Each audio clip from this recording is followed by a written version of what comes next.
رفتی چوب بخری، یه دونه اسلب بهت گفته 2 میلیون تومان، نمیدونی چجوری حساب کرده، یک بار برای همیشه فرمولی که بهت میگم و یاد بگیر که سرت کلاه نره. ابعاد رو در نظر میگیریم، طول 100، عرض 30، ضخامت 6.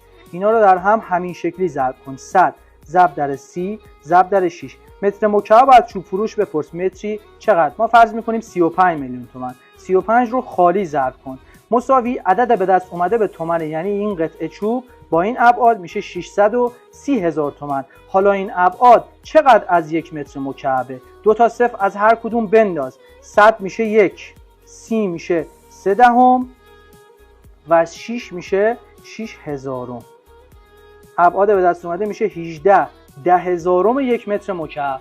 این پست رو بفرست واسه هر کی که خرید چوب داره تا بتونه آگاهانه قیمت چوبشو خودش حساب کنه. اگرم به ساخت ظروف چوبی علاقه‌مندی، از محتواهای رایگان پیجم استفاده کن. میبینمت.